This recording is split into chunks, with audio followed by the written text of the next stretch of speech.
Bonjour, je suis très heureux de me retrouver ce matin avec vous pour cet nouvel épisode.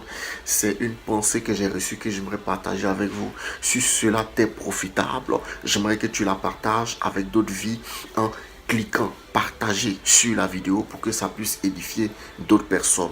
Vous savez, lorsque Dieu veut te bénir, lorsque Dieu veut t'emmener à un certain niveau de gloire, il y a une discipline dans laquelle Dieu veut que tu marches. Pour ça, vous allez remarquer que pour que certaines personnes puissent progresser et évoluer, il y a des personnes avec qui il ne faut plus collaborer. Lorsqu'il fallait que Dieu bénisse Abraham, Dieu a dit à Abraham, sépare-toi de l'autre. Jonathan même qui a tant aimé David, plus tard, Jonathan était obligé de se séparer de David. Il y a un homme qui s'appelait Saül. Saül était allé chercher les ânesses perdues de son père. Mais lorsqu'il allait chercher les ânesses de son père, la royauté l'a rencontré. Samuel le prophète l'a rencontré pour le oindre comme roi sur Israël, selon les caprices du peuple d'Israël. Saül a été oint par Samuel dans le secret. Mais lorsque Saül est en train de descendre de la montagne, la Bible dit que Saül a rencontré quelqu'un. Il a rencontré son oncle. Son oncle, c'est son propre sang. Son oncle, c'est son parent. Son oncle, c'est quelqu'un qui est proche de lui. Son oncle lui a demandé, Saül, tu as rencontré le prophète Samuel. Viens me faire le point de ce que tu as vécu avec Samuel. La Bible dit que Saül a dit à son oncle que les années que je suis allé chercher ont été retrouvées. Mais Saül n'a pas fait mention de la royauté dans laquelle il a été introduit par Samuel. Pour comprendre que celui-même qui est le propre parent de Saül, Saül ne lui a pas dit qu'on l'a consacré, qu'on l'a oint roi. Toi, quand tu as un petit sujet, quand tu as une petite bénédiction, tu veux que tout le monde sache. Tu veux que tout le monde sache que tu as réussi. Tu veux que tout le monde sache que aujourd'hui je travaille. Tu veux montrer toi à tout le monde que ça va chez toi. Ce n'est pas comme ça que les choses fonctionnent. Ce n'est pas comme ça que tu pourras t'en sortir. Il y a des personnes qui sont là dans le secret qui ne t'aiment pas. C'est pas tout on montre à tout le monde. C'est pas tout le monde qui t'aime. L'ami avec qui tu marches tous les jours, tu ne connais pas le fond de son cœur. Tu ne sais pas ce que la personne pense de toi.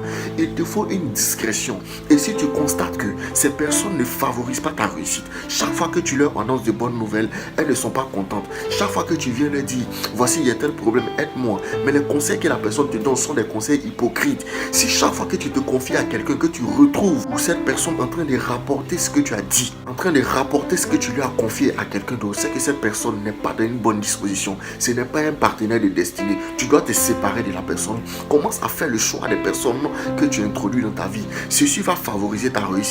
Dieu nous veut dans une certaine discipline. Le choix des personnes que tu fais, les personnes que tu rencontres dans la vie ne sont pas toujours des bonnes personnes. Tu dois faire le tri dans tous ces groupes de personnes afin que ta vie puisse évoluer et progresser selon que Dieu a permis. Dieu ne veut pas que tu échoues. Dieu ne veut pas que tu restes dans la bassesse. Dieu ne gagne rien à te voir souffrir. Dieu veut te faire évoluer. Toi, il te faut faire ta part. Il te faut faire le pas vers ta destinée. Commence à faire le tri de tes partenaires. Commence à faire le tri des personnes avec qui tu marches. Et le discernement. Il faut souvent tester les gens afin que tu puisses voir le fond de leur cœur. Tu puisses voir comment est-ce que cette personne peut réagir si demain tu te retrouves dans une situation compliquée ou pas. J'aimerais que tu fasses le choix de choisir des bonnes personnes qui vont favoriser ton éclosion, qui vont favoriser ta prospérité, ta réussite. Des personnes qui seront toujours disponibles à te donner de bons conseils. Des personnes qui vont toujours te dire, c'est vrai que tu as échoué aujourd'hui, mais demain, tu pourras te relever. C'est vrai, ce partenaire qui est là, mais qui n'a pas assez de moyens, mais ses conseils te profitent. Tu sens que ce que la personne te dit vient du fond de son cœur. Cette personne s'investit en toi, fait l'effort de pouvoir parfaire votre relation. Cette personne est la bonne. Reste connecté à cette personne, ne te déconnecte pas d'elle.